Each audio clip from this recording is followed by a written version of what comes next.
Oi, boa tarde, bem-vindos à segunda edição do CNN Mercado. O Ibovespa opera em queda aos 119 mil pontos, de olho no cenário externo, que trouxe dados negativos da economia chinesa. As exportações caíram 14,5% em julho no país asiático, essa que é a maior queda desde o início da pandemia, lá em 2020, e o dólar mantém o ritmo de alta e é negociado a R$ 4,90. Entre as ações, destaque para Eletrobras, que sobe depois da divulgação do balanço do segundo trimestre, a companhia que registrou um lucro líquido de 1 bilhão e 600 milhões de reais, uma alta de 16% em relação ao mesmo período de 2022. E como a gente vê aqui do lado, as ações do Itaú também sobem. O banco teve um lucro recorrente de pouco mais aí de 8 bilhões e meio de reais de abril a junho e o resultado representa um avanço de quase 14% na comparação anual.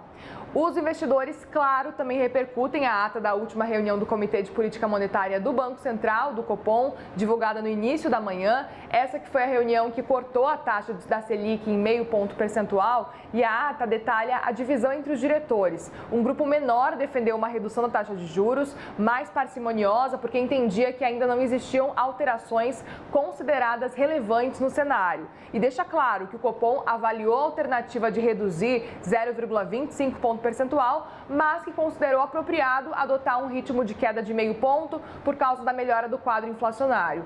No entanto, o Copom reforça o firme objetivo de manter uma política monetária contracionista para a reancoragem das expectativas e a convergência da inflação para a meta no horizonte relevante. O BC ainda diz que a conjuntura atual de desinflação demanda serenidade e moderação. E se esse cenário se confirmar, os membros do comitê já antecipam aí a redução de mesma magnitude, ou seja, meio ponto percentual, nas próximas reuniões. Vamos lembrar que tem ainda previsto pelo menos 3 encontros nesse ano e na ata o comitê também diz julgar como pouco provável cortes acima de meio ponto até o fim do ano, uma vez que isso exigiria que o que o Copom chamou de surpresas positivas substanciais, que elevassem ainda mais a confiança na dinâmica desinflacionária.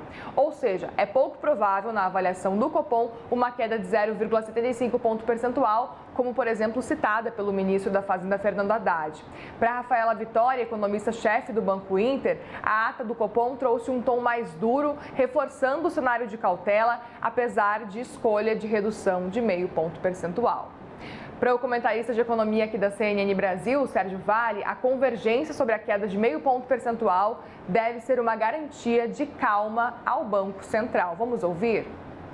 A ata do Copom não trouxe grandes novidades em relação ao comunicado divulgado semana passada. Há a percepção de um grupo de que a inflação ainda é uma questão, especialmente por conta de serviços. Há alguma resiliência da atividade, isso demandaria um começo mais lento. E outro grupo que acabou vencendo pela queda de meia, na percepção de que mesmo acelerando para esse patamar de queda nesse momento, isso não traria consequências de fato para a expectativa de inflação e para a retomada da inflação para patamares próximos de 3%, o que é correto. A questão toda que havia em relação aos próximos passos, aos próximos movimentos, que o Banco Central havia sinalizado em ficar em meio ponto, dessa vez ampliou um pouco mais e se colocou a ideia de que de fato vai ser meio ponto de queda nas próximas reuniões.